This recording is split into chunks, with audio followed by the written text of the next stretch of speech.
Imagine putting on a Halloween mask, and it starts to change you. What would you do? This isn't just a spooky story. It's something that still haunts me today. Stay with me, because you won't believe what happened next. Welcome to the Horror Shack, where nightmares become reality. If you love being on the edge of your seat, make sure to hit the subscribe button, because we have even more terrifying stories coming your way. And while you're listening, comment below and let us know which parts scared you the most. I'm dying to know.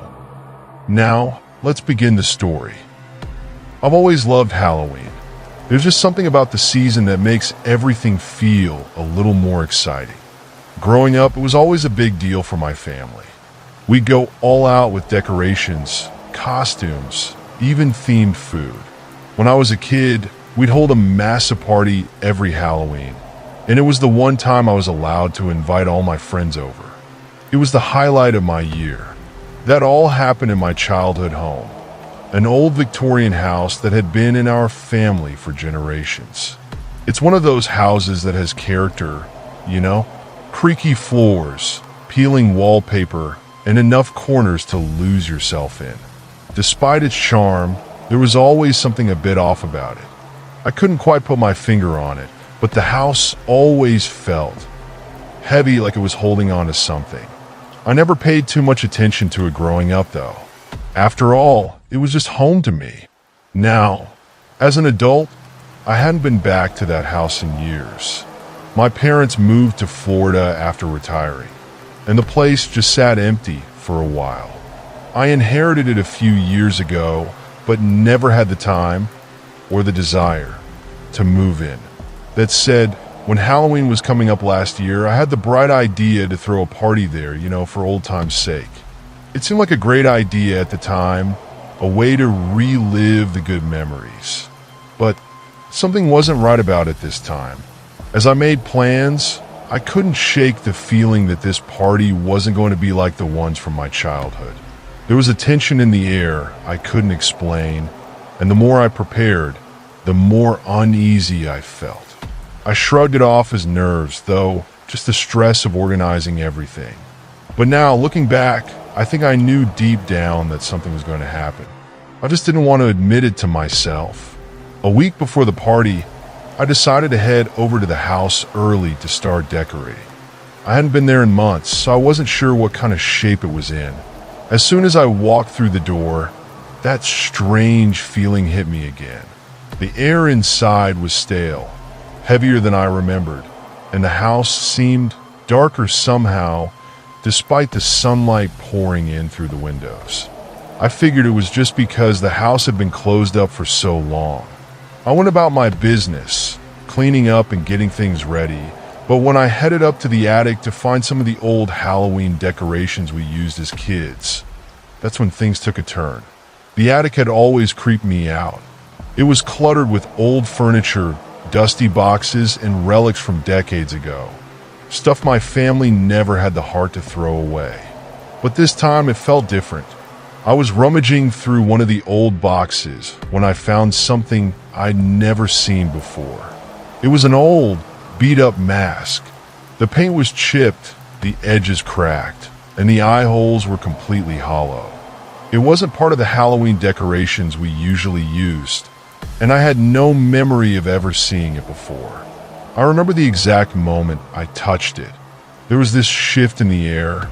It sounds ridiculous, I know, but it's like everything around me went still for just a second, like the house was holding its breath. A cold chill shot through my spine, and I immediately pulled my hand back. For a minute, I thought about putting the mask back in the box and forgetting I ever found it. But there was something about it, something that made me feel like I wasn't supposed to leave it there. Against my better judgment, I kept it. I figured it would make for a good decoration, something spooky to hang on the wall during the party. I didn't know then that it would become the centerpiece of something far worse. A few days before the party, I went back to the house to finish decorating. I hung the mask on the living room wall, right above the fireplace. It was the kind of thing that was creepy enough to make people laugh nervously, but not so scary that it would send them running.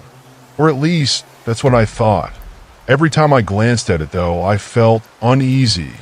There was something about the way the mask's hollow eyes seemed to follow me around the room that made my skin crawl. I tried to shake it off. I was just being paranoid, I told myself. It was just a mask after all. The night of the party finally came, and my friends arrived one by one. The house, which had felt so eerie and empty the past few days, was now alive with laughter, music, and chatter. People were dressed up in all sorts of costumes, and the atmosphere was lighthearted, exactly how I wanted it to be. For the first time since I started planning the party, I started to relax. We spent the first part of the night eating, drinking, and sharing ghost stories. Some of my friends had grown up in the same neighborhood, and they talked about the strange things that always seemed to happen around Halloween.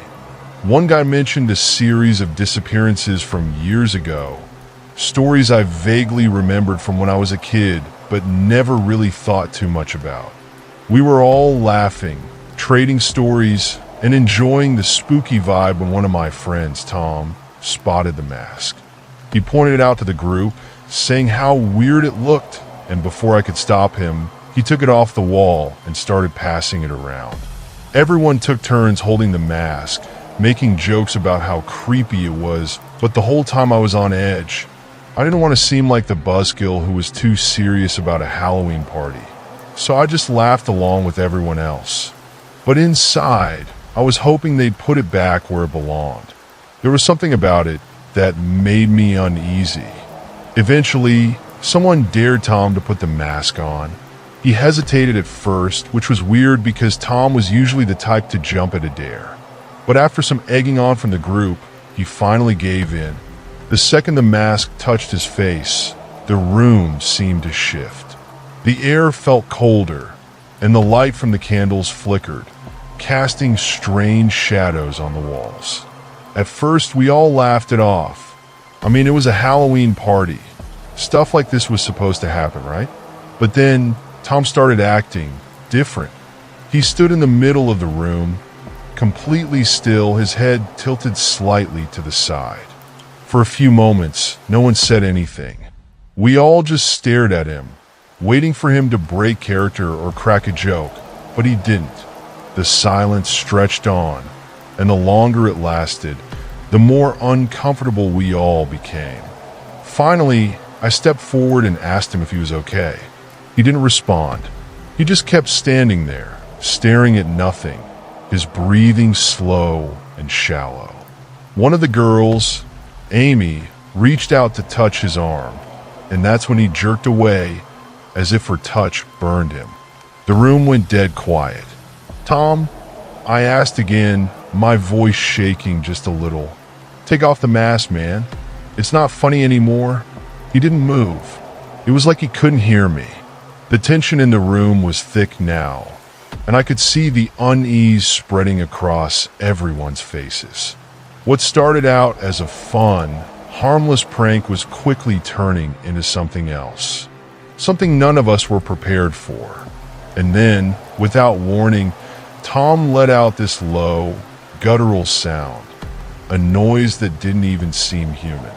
It was like a growl, deep and rumbling, and it sent a shiver down my spine. He turned his head slowly to face me, and when I looked into the eye holes of the mask, I swear I saw something moving behind them. It wasn't Tom. Whatever was looking out from behind, that mask wasn't my friend. That's when the panic set in. I rushed forward and tried to pull the mask off his face, but it wouldn't budge. It was like it had fused to his skin. No matter how hard I tugged, it stayed put. And Tom, if that was even still Tom, just stood there, his body stiff and unyielding. "Help me!" I shouted to the others, but everyone just stood there, frozen in shock. No one knew what to do.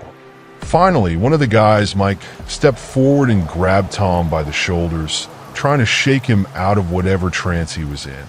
But the second Mike touched him, Tom, or whatever was controlling him, lashed out. He pushed Mike so hard that he flew backward, crashing into a table and knocking over drinks and decorations. That's when we all knew this wasn't just some Halloween prank gone wrong. Something was seriously, horribly wrong. The room erupted into chaos. People were shouting, scrambling to get away from Tom, but he just stood there in the middle of the room, completely still except for his breathing, which had become shallow and ragged. The only sound was the faint rustling of his breath through the mask. At that moment, all the lights in the house flickered out. For a few seconds after the lights went out, nobody moved. It was as if the darkness had frozen us in place. Then, slowly, someone fumbled for their phone, and a dim light filled the room as they turned on the flashlight. That's when we saw it. Tom was gone. There was no sound, no footsteps, nothing to explain how someone so solidly planted in the middle of the room could have just vanished. The front door was still locked. The windows were closed. It was like he had just disappeared into thin air. The silence that followed was suffocating. Everyone was whispering, confused and panicked, trying to make sense of what had just happened. "Where is he?" someone asked, their voice trembling. No one had an answer. And then we heard it, the sound of footsteps, slow and deliberate, coming from somewhere beneath us. "The basement," I whispered. We used to call the basement the crypt when we were kids. It was dark, damp, and always had this weird smell like something was rotting down there. We never really spent much time in it, except when we were daring each other to go down there alone. It wasn't a place you wanted to be, and I had a sinking feeling that whatever was happening to Tom was only going to get worse if we didn't find him soon. Reluctantly, we all gathered at the top of the basement stairs. The flashlight beams danced along the walls, casting strange, flickering shadows on the cracked concrete. The air was heavy with dampness, and there was a low hum, like the house itself was breathing. "Tom," I called down, but there was no response, just the sound of those slow, methodical footsteps echoing back at us. We had no choice. We had to go down there. Step by step, we descended into the darkness, the flashlight beams barely cutting through the thick air. The further down we went, the colder it got, and the smell, God, the smell was overwhelming. It wasn't just musty old basement smell. It was something else, something foul and rotten, like the stench of decay. When we reached the bottom of the stairs, we saw him. Tom was standing in the middle of the basement, facing the far wall. The mask was still on his face, and his body was completely rigid, like a statue. The air around him felt wrong, thick and oppressive, like we weren't supposed to be there. I wanted to turn around and run, but I knew we had to get him out of there. "Tom," I said again, my voice barely a whisper. "Please, man, just take off the mask and come upstairs." But he didn't move. I stepped closer, the flashlight beam trembling in my hand. That's when I saw it. There was something on the wall behind Tom, something I had never noticed before. It was a door, small and covered in cobwebs, like it had been sealed off for years. But now, it was slightly ajar, and from the darkness beyond it, there was a faint glow, like something was waiting just behind it. That's when Tom turned. It wasn't a slow turn. It wasn't the kind of turn you'd expect from someone half asleep or in a trance. It was sudden, sharp, and unnatural, like someone had yanked him around by invisible strings. The mask's hollow eye hole seemed to bore into me, and I could feel a weight pressing down on my chest, making it hard to breathe. Tom's face, or what I could see of it, was pale, almost gray, like the life had been drained from him. His lips moved, but no sound came out. Instead, I heard something else, a voice, but not his. It was faint at first, almost like a whisper carried on the wind, but then it grew louder, filling the basement with a low, guttural sound that sent chills down my spine. "Leave," it said, the word echoing around the room. We all froze, our bodies locked in place by fear. My hand tightened around the flashlight, and I could hear my heart pounding in my ears. But there was no running now. Whatever was happening, we were in too deep. Suddenly, Tom lunged at me. He moved faster than I thought possible, his hands reaching out to grab me. I stumbled back, barely avoiding his grasp, and the others scattered, screaming as they ran for the stairs. I could hear the sound of footsteps, frantic and heavy, as my friends tried to escape, but I was frozen, locked in place by the sheer terror of what was happening. I had to get that mask off him. Without thinking, I lunged forward, grabbing Tom by the shoulders and trying to wrestle him to the ground. He was stronger than I expected, his body rigid and unyielding. But as I fought to pull the mask from his face, I felt something cold and wet, like slime, dripping from the edges of the mask. The mask wasn't just stuck to him, it was alive. The mask had fused to Tom's skin. My hands were slick with whatever was oozing from the edges, and the more I pulled, the more it seemed to sink deeper into his flesh, like it was becoming a part of him. His eyes, those hollow eye holes in the mask, stared straight through me, but I knew whatever I was looking at wasn't Tom anymore. Something else had taken over, and it wasn't going to let him go easily. I yelled for help, but the others were already halfway up the stairs, too terrified to come back. I couldn't blame them. If I hadn't been so close, I might have run too, but I was in too deep. I couldn't just leave him there, possessed by whatever this thing was. I needed to figure out what the hell was going on, and fast. That's when I remembered the old journal we'd found in the attic earlier. One of my friends had been flipping through it earlier in the night, laughing about the weird entries. It had stuff about rituals, old family legends, things none of us took seriously at the time. But now, in the dark, with Tom in front of me and the mask seemingly coming alive, it didn't seem so funny anymore. "Mike," I yelled up the stairs, "get the journal. Bring it down here." There was a moment of silence before I heard footsteps rushing back down. Mike appeared at the top of the stairs, flashlight in one hand, the journal in the other. He looked pale, like he'd seen a ghost, but he didn't hesitate as he handed me the book. I flipped through the fragile pages, my hands shaking as I skimmed the faded writing. The words were difficult to make out, the ink smudged and the paper brittle, but one passage caught my eye. It talked about the mask, an old family heirloom, passed down through generations. But it wasn't just a mask. According to the journal, it was part of some ancient ritual, something dark that had been used to summon something. I couldn't make out all the details, but one thing was clear. The mask wasn't meant to be worn. It was a conduit, a way for whatever was trapped inside it to cross over into our world. And Tom had just opened the door for it.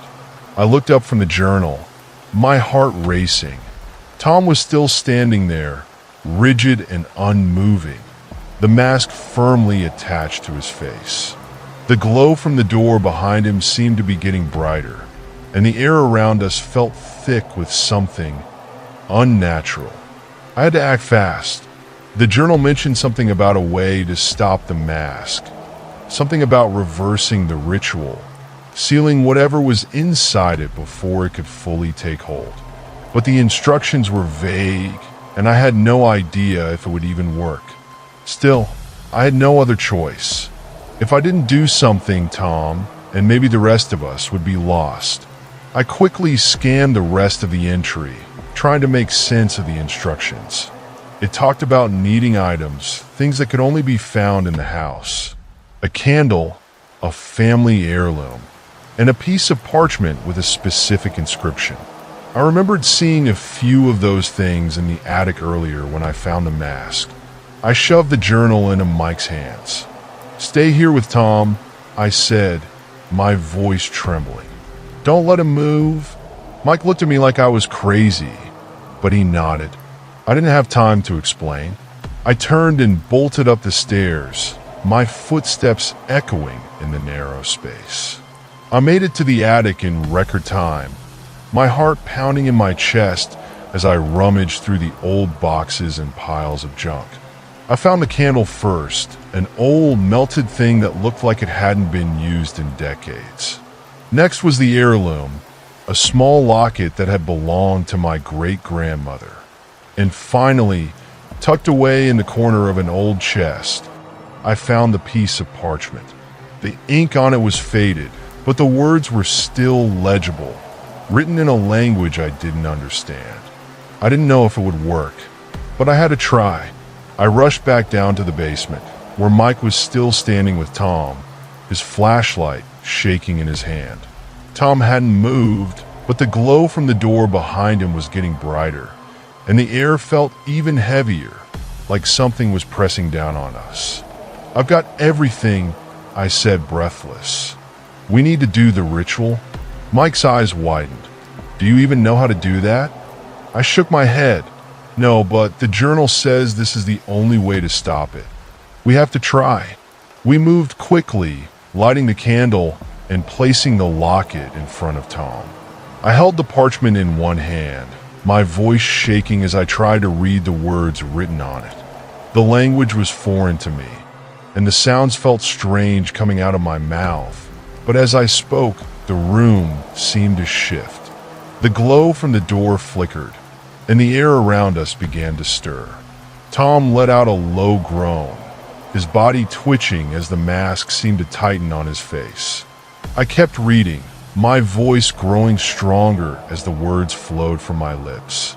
The candle flickered wildly, and the shadows in the room seemed to swirl around us, but I didn't stop. I couldn't stop. Finally, as I reached the last word on the parchment, the mask began to crack.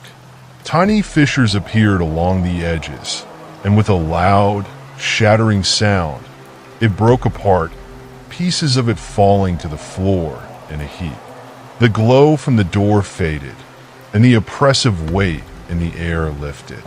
Tom collapsed to the ground, unconscious but breathing. The mask was gone. For a moment, none of us moved. We just stood there in the darkness, trying to process what had just happened. The air was still heavy, but it was different now, less oppressive, more normal. The basement was quiet, save for the sound of Tom's slow, steady breathing. I knelt down beside him, checking his pulse. He was alive, but he looked pale, drained. Whatever had taken hold of him was gone, but it had left its mark. "We did it," Mike whispered, his voice shaking. "We actually did it?" I nodded, but I couldn't shake the feeling that it wasn't over yet. There was something about the way the air still felt thick, the way the shadows still seemed to cling to the walls. It was like the house itself was holding its breath, waiting for something. I helped Mike carry Tom upstairs, laying him down on the couch in the living room. The party was long over by now. Most of the guests had left in a panic, but a few stayed behind, watching in shock as we explained what had happened.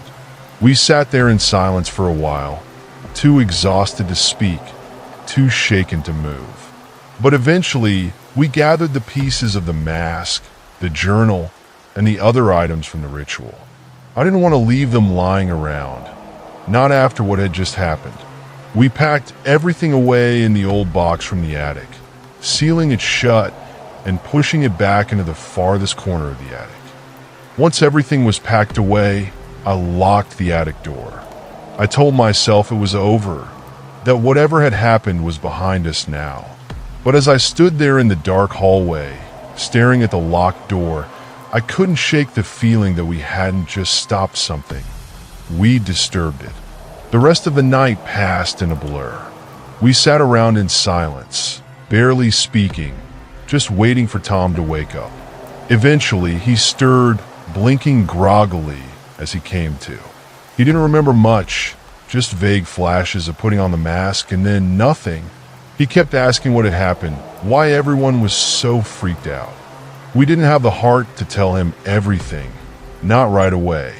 How could we explain what even we didn't fully understand? We left the house just after sunrise. No one wanted to stick around any longer than they had to. The house felt different now. Quieter, maybe, but not in a comforting way. It was like the air itself was watching us, waiting. As I locked the front door behind me, I promised myself I wouldn't come back anytime soon. In the days that followed, I couldn't stop thinking about what had happened. I tried to push it out of my mind, tried to focus on work, on my regular life, but the memories of that night kept creeping back in. Every time I closed my eyes, I saw the mask. I heard the whispers in the basement. I felt the weight of the house pressing down on me. One night, about a week after the party, I had a dream. In it, I was back in the attic, standing in front of the box where we had sealed away the mask and the other items. The attic was cold, darker than it should have been, and the air was thick with the same heaviness I had felt that night. In the dream, I reached out to open the box, but before I could touch it, I heard a voice, soft, barely audible, but unmistakable. "Come back." I woke up in a cold sweat, my heart racing.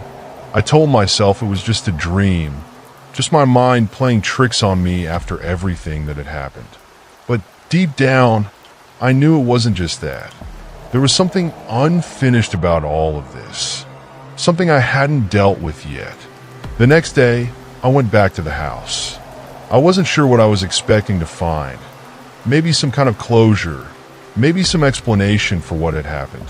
But when I stepped inside, everything was just as we had left it.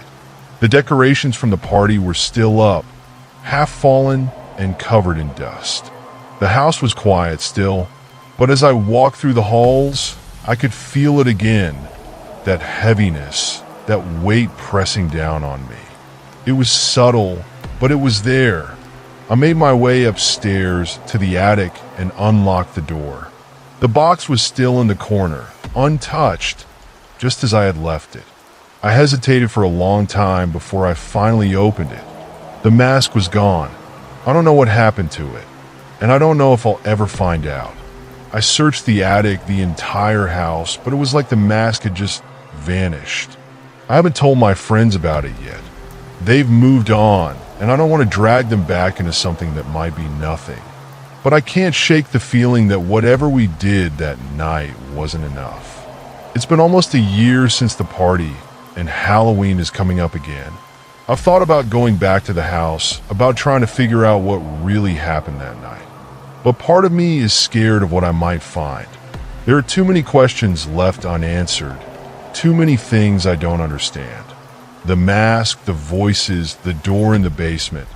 It all feels connected, like pieces of a puzzle I'm not sure I want to solve.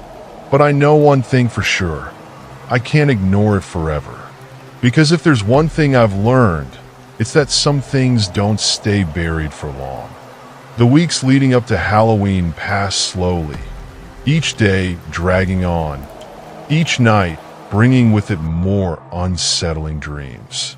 I tried to put the whole thing behind me, to tell myself that the mask was just a bizarre incident, something that couldn't be explained. But every time I closed my eyes, I saw it. Not just the mask, but the way Tom's body had frozen, the way his eyes had gone empty, the door in the basement that led somewhere it shouldn't have. It was more than just a one-off. The house was keeping something, and I had a feeling that whatever it wasn't done with me yet.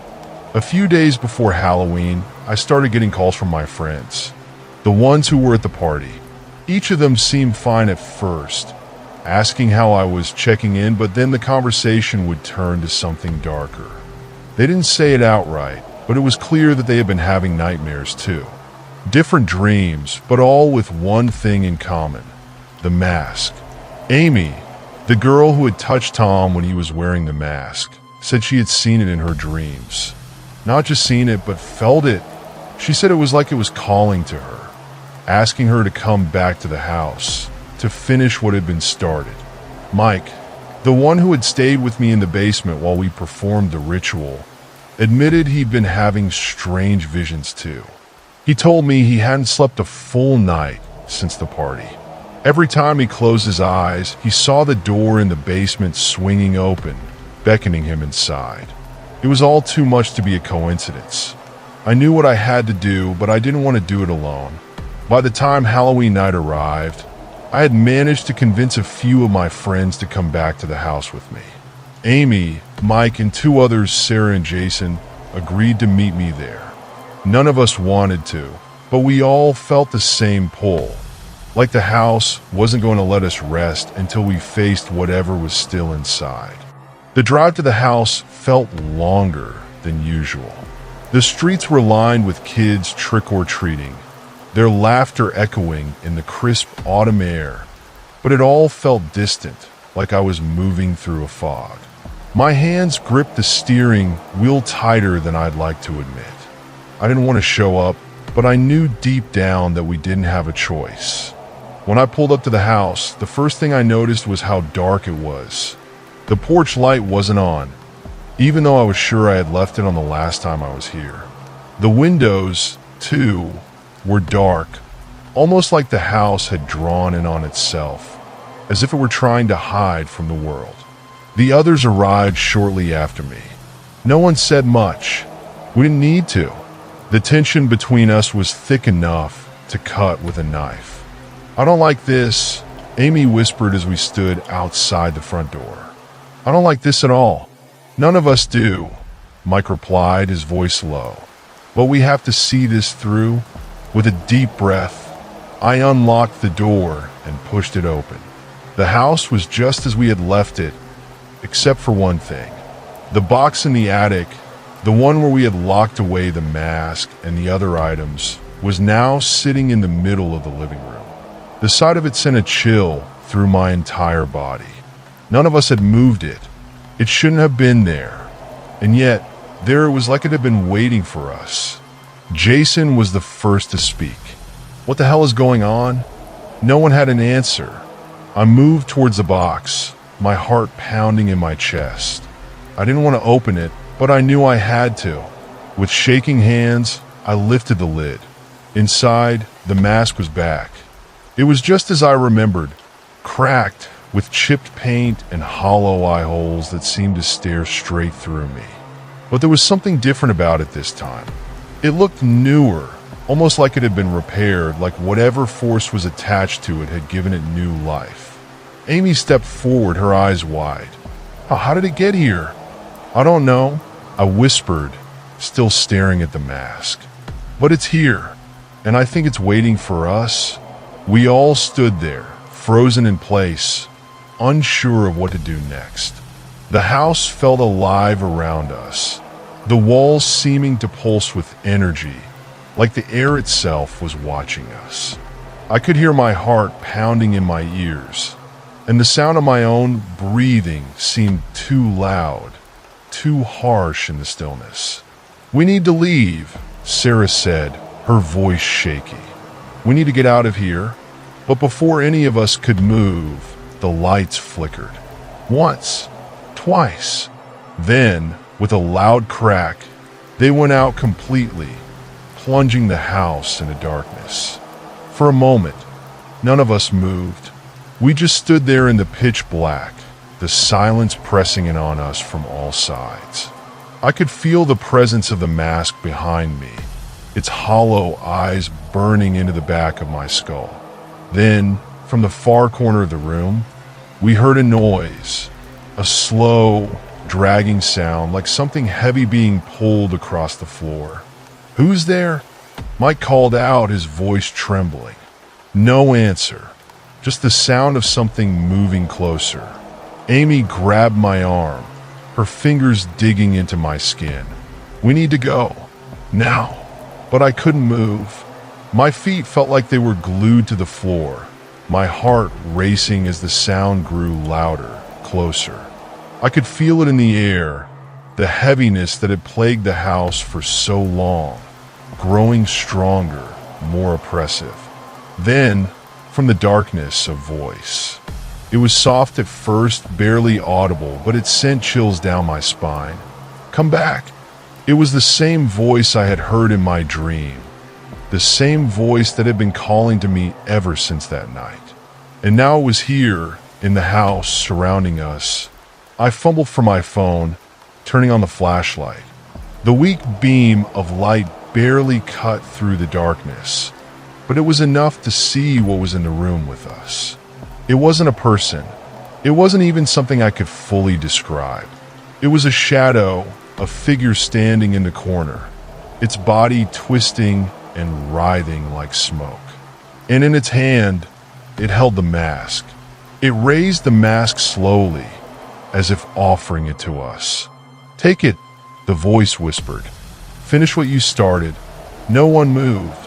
We were all frozen, locked in place by fear. The shadow didn't move either, just stood there, holding the mask out towards us. Finally, I found my voice. "What do you want?" The shadow shifted, the air around it shimmering with a strange, unnatural light. The mask seemed to pulse in its hand, and the voice came again, louder this time. "Come back." We had a choice. We could take the mask, finish whatever had been started, or we could leave. But something told me that if we left, the house wouldn't let us go that easily.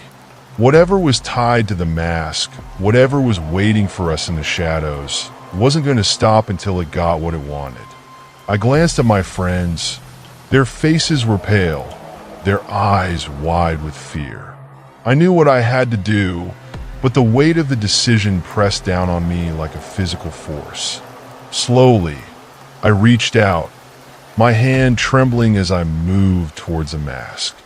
My fingers brushed the edge of the mask, and immediately I felt a cold shock race through my hand, up my arm, and into my chest. It was like the mask was alive, pulsing with some dark energy that seemed to wrap itself around me, pulling me in. I could hear my friends behind me whispering for me to stop, to let go, but I couldn't. It was as if my body was moving on its own, compelled by something stronger than fear. I gripped the mask fully, and in that moment, the room seemed to tilt, like the ground beneath me wasn't stable anymore. The shadows in the room swirled, growing thicker, darker, until they closed in around me. I could barely make out my friends' faces in the dim light, but I could hear them calling my name, their voices muffled and distant, like I was underwater. The shadowy figure in the corner began to fade, melting into the darkness, leaving me alone with the mask. The air was thick with the scent of rot and decay, and the weight of the house, of whatever was trapped inside it, pressed down on me. The mask pulsed in my hands, the hollow eye holes staring back at me. I could feel it pulling me, urging me to put it on. Every instinct in my body screamed for me to stop, to throw the mask away and run, but I couldn't. Something was keeping me there, something stronger than my will. I lifted the mask slowly, feeling the cold, cracked surface against my skin. As soon as it touched my face, everything went black. I wasn't in the house anymore. I found myself standing in a dark, cold room, the walls made of rough stone, lit only by the faint glow of a single candle. The air was thick with the smell of earth and dampness, and the shadows seemed to stretch out forever. In the center of the room stood a figure, hunched over, its back to me. I took a step forward, my heart pounding in my chest. The figure didn't move. It was like it didn't even know I was there, or maybe it didn't care. As I got closer, I could see that it was wearing the mask, the same mask I had just put on. But this wasn't the old, cracked version I had found in the attic. This one was new, its paint fresh, its eye holes filled with a dull, glowing light. The figure turned slowly, and when I saw its face, my face, staring back at me, I stumbled backward, nearly falling to the ground. It was me. Or at least it was some version of me, twisted and distorted by the mask. The figure stepped closer, its eyes locked on mine, and as it did, I felt a deep, overwhelming fear take hold of me. This wasn't just some trick of the mind, some nightmare I could wake up from. This was real. I've been waiting, the figure said, its voice my voice but twisted, warped. Waiting for you to come back. I couldn't move, couldn't speak. All I could do was stand there, frozen in place, as the figure reached out, placing its hand on my chest. The touch was cold, so cold it burned, and I gasped as pain shot through me. You opened the door, it whispered, and now you must pay the price. The figure leaned in close, its breath freezing against my skin. You can't escape this. You never could. The weight of those words pressed down on me, and in that moment, I knew what it wanted. The mask, the house, the strange occurrences, it had all been leading to this. It wasn't just about the mask itself. It was about the spirit tied to it. Something ancient, something vengeful, something that needed a host. And it had chosen me. I fought to break free, to pull the mask off, but my hands wouldn't move. My body was no longer my own. I could feel the mask tightening against my skin, fusing to my face, just like it had with Tom. I could feel the presence inside it, the spirit merging with me, taking control. I tried to scream, but no sound came out. The darkness was closing in around me, swallowing me whole. And then, just as the last bit of light faded, I heard a voice. Not the twisted voice of the figure, but Amy's voice, distant but clear. Don't let it take you. It was enough to break the hold just for a moment. With all the strength I had left, I ripped the mask from my face, throwing it to the ground. The instant it left my skin, the vision shattered, and I was back in the house, gasping for air. I was on the floor of the living room, the mask lying a few feet away from me, cracked and lifeless. My friends were gathered around me, their faces pale, their eyes wide with fear. What the hell just happened? Jason asked, his voice shaky. I didn't have an answer. All I knew was that the mask was still dangerous, still holding on to something dark. It hadn't gotten what it wanted, but it wasn't finished yet. We need to get rid of it, I whispered, my voice hoarse. For good this time. We didn't waste any time. We gathered the mask, the journal, and the other relics from the house and took them outside. I didn't care about rituals or curses anymore. I just wanted to be done with it. We built a fire in the backyard, and one by one, we threw the items into the flames. The mask was the last to go. As it burned, I could almost hear a faint scream, like the spirit trapped inside was finally being released. But whether it was just my imagination or something more, I'll never know. We watched in silence as the fire consumed everything, the flames flickering in the cool night air. When it was over, we left the house and never looked back. It's been a year since that night, and I still think about it sometimes. I still dream about the mask, about the house, about what could have happened if we hadn't stopped it. But we did stop it, and that's what matters. I haven't been back to the house since. It still belongs to me, but I've let it sit empty. It's not the kind of place anyone should live, not after what happened. Maybe someday I'll sell it, or maybe it will just stay there, rotting away like the memories of that night. One thing's for sure though, I'll never forget the lesson I learned. Some things are better left buried. Some doors should never be opened, and some masks should never be worn. As the story fades out, the music shifts to a soft, haunting melody. So, that's the end of tonight's story. But remember, some masks, once worn, never really come off. Sleep well. If you can, pause for a chilling moment of silence. And before you drift off, don't forget to subscribe to the Horror Shack. We've got even more stories that will keep you up at night, and I don't want you to miss them. I'll leave these sounds playing to help you drift into whatever dreams may come. Good night.